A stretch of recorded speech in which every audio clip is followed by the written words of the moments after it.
everybody, this is the Wikstrand. So before doing this review, I did some minor research and came up with an odd piece of trivia that made me a little bit, huh? What? You see, in the late 70s, they were going to do a remake of When Worlds Collide. And they had actually attached Steven Spielberg to the project. And, of course, it didn't happen. And, the project kept getting stalled and it ended up in developmental hell, and then they started rewriting it, and in the end it didn't resemble anything of the original plan for it. But it was released actually in 1998, and it was called Deep Impact, which I actually done a review of not too long ago. That actually made me even more angry at the soppy mess that was Deep Impact for botching the idea of doing When Worlds Collide in a more modern setting. I think that with the right people, with the right script, you could make a fantastic disaster sci-fi movie with the concept of When Worlds Collide. Now, they didn't do that, but I have, aired all my grievances considering that horrendously bad movie. Let's talk about a much better movie instead. This is When Worlds Collide.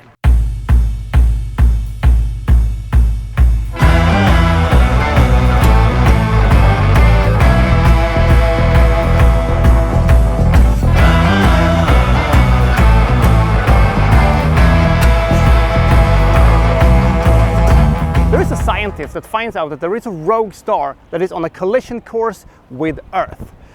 The star is going to collide with Earth and wipe out all humanity in 8 months' time. And he tries to tell this to the United Nations, but he's being scoffed at and they're not believing him and stuff like that.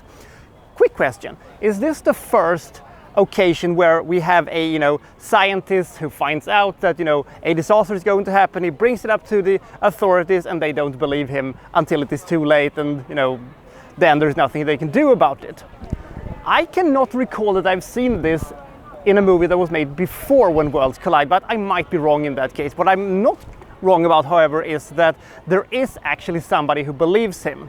He's some kind of a philanthropist, rich tycoon guy, basically a little bit like an Elon Musk or a Bill Gates or something like that. And he basically tells him that I will finance a rocket that will be able to leave Earth's atmosphere and bring with them humans that will fly into the atmosphere of the planet that is attached to the star that is going to come to kill them. Hopefully this planet will be able to support human lives on it, and they might be able to save at least a shard of the human race. So they start building this thing in secrecy, but the rocket isn't big enough for everybody to get on board, so they're gonna have to choose who is going and who's staying to die, because there ain't no Bruce Willis that is coming with a nuclear weapon or anything like that to save the day in the end, because you cannot nuke a fucking star.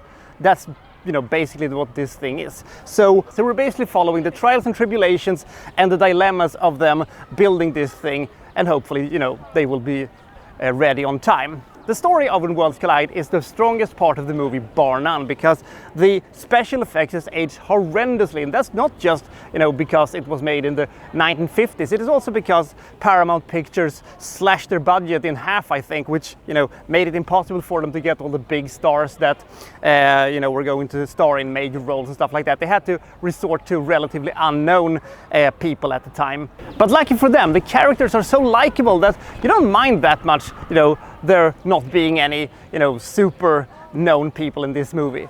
I also can appreciate the fact that they didn't have any really, side plots or, subplots and stuff like that. They were really focused on the building thing and the dilemma and stuff like that. Sure, they did have the thing with the flooding and all that stuff, but what are you gonna do? It was fine. The destruction sequences looks not very convincing, and I'm putting that mildly, but still, it actually looks better than many other, movies that was done in the same era. There is a certain coziness to this movie which I kind of like, and I really like the ending. And if you're into 1950s sci-fi movies, this is one of the better ones. It's not as good as Forbidden Planet or The Day the Earth Stood Still, for example, but considering what the subject matter is, I think that the execution is far better than it had any right to be.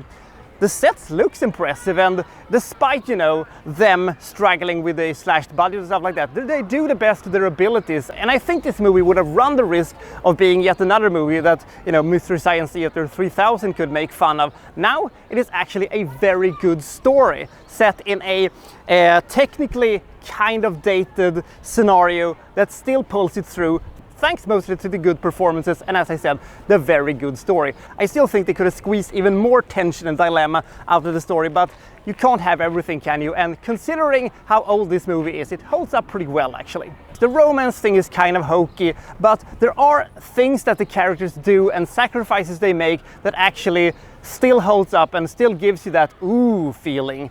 I give When Worlds Collide 59 points. This is far better than most other movies made during this era. And in the end, I do recommend it. I really love that ending. I think that ending is so good. So I'll see you next time for Well So and So Reviewing. Well, such and such. Thank you for watching. Thank you very much.